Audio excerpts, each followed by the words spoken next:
प्रश्न नंबर 5 पे। अब समझना चाहिए कि राधा स्वामी पद सबसे ऊंचा स्थान है और यही नाम कुल मालिक और सच्चे साहिब और सच्चे खुदा का है। और इस स्थान से 2 स्थान नीचे, मुकाम माने स्थान, इस स्थान से यानी राधा स्वामी स्थान से 2 स्थान छोड़कर नीचे सतनाम, या भी सतनाम को स्थान कह रहे थे, मंजिल,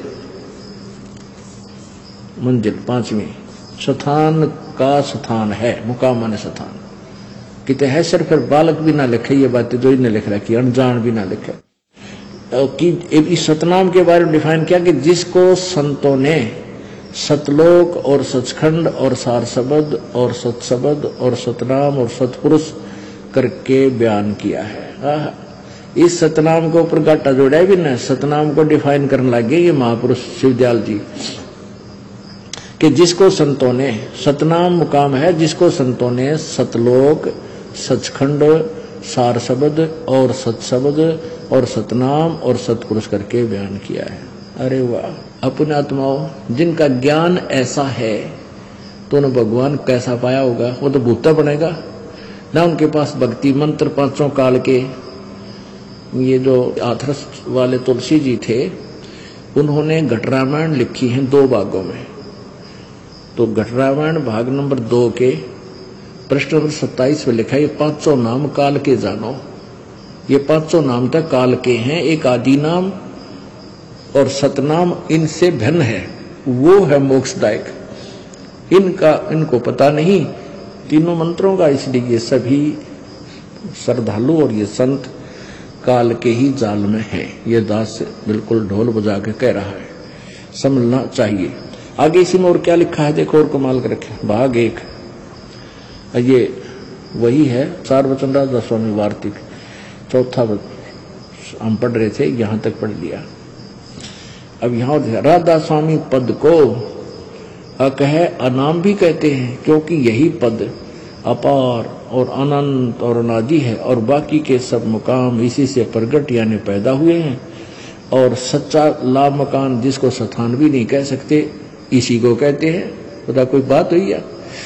कहते हैं राधा स्वामी पद को अकह और नाम भी कहते हैं। ये ऊपर एक श्लोक है, अकह लोक को तो सनामी को, क्योंकि यही पद अपार अनंत और नादी और बाकी सब मुकाम इसी से प्रकट हुए पैदा हुए। और सच्चा लामकान, जैसे लाजवाब होता है ना भाई, ये तो लाजवाब है जिसका कोई जवाब ना हो, तो लामकान यानी जिसका कोई स्थान ना हो, घर ना हो, मकान ना हो, कोई ठिकाना ना हो। और सच्चा लामकान जिसको स्थान भी नहीं कह सकते ऋषि को कहते हैं, यानी जिसको स्थान भी नहीं कह सकते ऋषि को स्थान भी कहते हैं। आप सारी उम्र पढ़ लियो, जैसे सेंटेंस की किताब सेंस बता देता है। ये तो दास पर मेहर हुई है ताकि आपको सरल करके आपके समक्ष रख दिया। आपका शीघ्र कल्याण हो जाएगा परमेश्वर कबीर जी की कृपा से। पुण्यात्माओं, इस प्रकार परमात्मा का जो ज्ञान है सच्चे सतगुरु से ही प्राप्त होता है। परमात्मा स्वयं सतगुरु बनकर आए थे, काशी बनारस में 120 वर्ष रहे, फिर भी रह रहकर आते रहते हैं। जैसे वेद बताते हैं ये लीला कबीर जी ही करते हैं। और गरीबदास जी को सतलोक लेकर गए।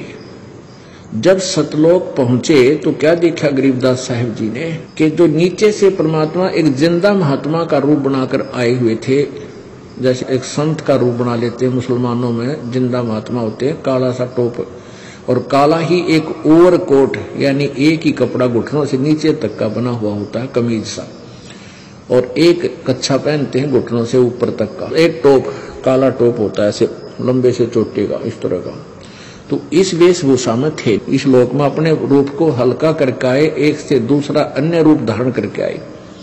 तो गरीबदास जी जब ऊपर गए कबीर परमेश्वर के साथ साथ जिंदा वाले रूप में, तो क्या देखा कि वो सतलोक के लास्ट प्लेस पर यानी तीसरे स्थान पर अंतिम छोर पर एक बहुत बड़ा गुंबद है, बहुत बड़ा गुंबद बना हुआ। उसके अंदर परमात्मा एक बहुत बड़े सिंहासन पर विराजमान थे और उनका शरीर इतना तेजों में था, करोड़ सूर्य मिला दे, करोड़ चंद्रमा मिला दे तो भी उनकी रोशनी एक रोमकूप के सामने फीकी हो।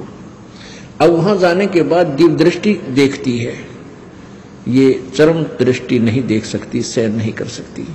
तो गरीबदास जी ने जब देखा कि भगवान तो ये बैठे जो गुम्बज में है।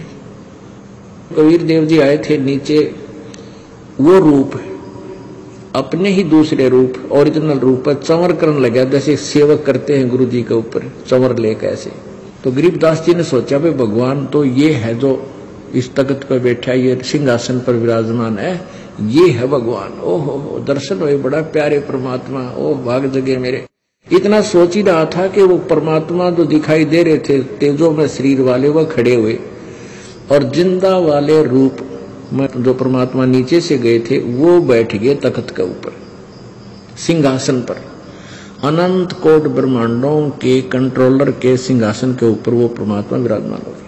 और जो परमात्मा नजर आवा था वो चौवर करने लगे। कबीर जी उस जिंदा महात्मा के ऊपर सिंहासन पर बैठे हुए पर। तो गरीबदास जी ने सोचा भाई ये क्या चक्कर है, बाबा जी भगवान चौवर करे, बाबा जी इसके तख्त पर बैठ गया, भगवान उठ गया। तो उसी समय वो तेजो में शरीर जो था जिंदा वाले महात्मा के रूप में समा गया।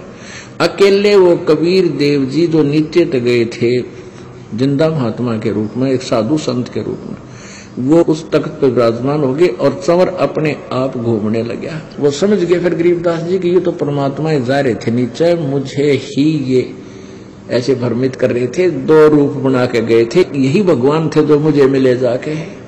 और परमेश्वर ने फिर सारी कहानी बताई। मैं 120 वर्ष बनारस में भी रह कर गया हूँ। ज्ञान योग खोल दिया गरीबदास जी का और फिर कहा कि जा बच्चा अब तू वापस जा, नहीं तेरे शरीर को फूकने वाले हैं, ये अनमोल शरीर है, इसका लाभ उठा। तो गरीबदास जी ने कहा भगवान वहां से तुम्हें मरना है, वहां जाने पर मेरी मृत्यु होगी 2 दिन पीछे, 10 20 50 वर्ष के बाद हो जाएगी।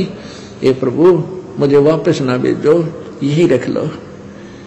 परमात्मा बोले ऐसे नहीं रख सकते, आप जाओ इस नाम की कमाई करो, भक्ति के बल से आ सकोगे और मैं तेरे साथ रहूंगा बेटा, चिंता मत कर।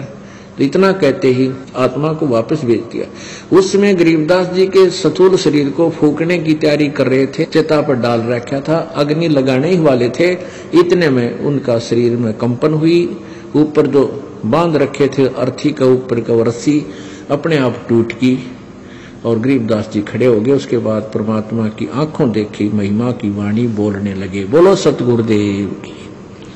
ब्रह्म पिता परमात्मा पूर्ण ब्रह्म सर्व सृष्टि रचनहार कुल मालिक कबीर देव कबीर साहब जी की असीम कृपा से हम सभी शुभ समागम सत्संग के अंदर एकत्रित हुए। परमात्मा बताते हैं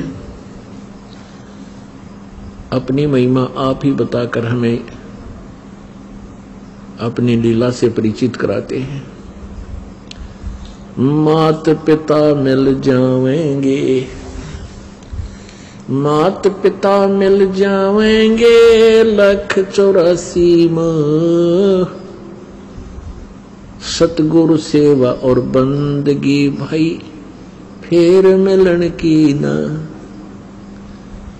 परमेश्वर हमें आकर के याद दिलाते हैं कि जिस संतान और संपत्ति में आप परमात्मा भूल चुके हो, मनुष्य जीवन पाकर के यदि तुमने परमात्मा की साधना नहीं की, आत्म कल्याण नहीं करवाया, मनुष्य जीवन व्यर्थ है।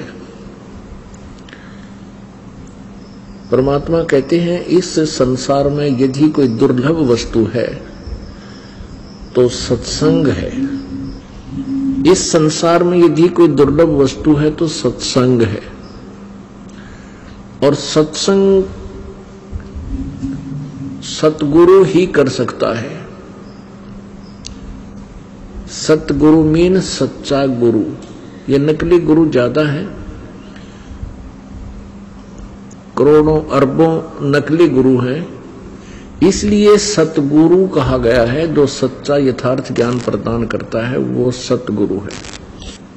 और सतगुरु के बिना ये काल के दूत नकली गुरु झूठे गुरु अधिक हैं, इसलिए सतगुरु कहा जाता है। परमेश्वर स्वयं आए थे, उन्होंने सतगुरु की भूमिका अदा की थी। वो प्रत्येक युग में आते हैं। सतयुग में उनका नाम सतसुकृत होता है, त्रेता में उनका नाम मुनिंदर होता है, द्वापर में परमेश्वर अपना करुणा में नाम लेकर के आते हैं, और कलयुग में वो अपने यथार्थ नाम से कबीर देव, कबीर साहब, अल्लाहु अकबर, उस कबीर नाम से वो प्रसिद्ध होते हैं। उसमें भी सतगुरु एक ही थे, कबीर जी ही थे, अन्य सतगुरु नहीं थे, उनके पास यथार्थ ज्ञान नहीं था, वह झूठे गुरु थे।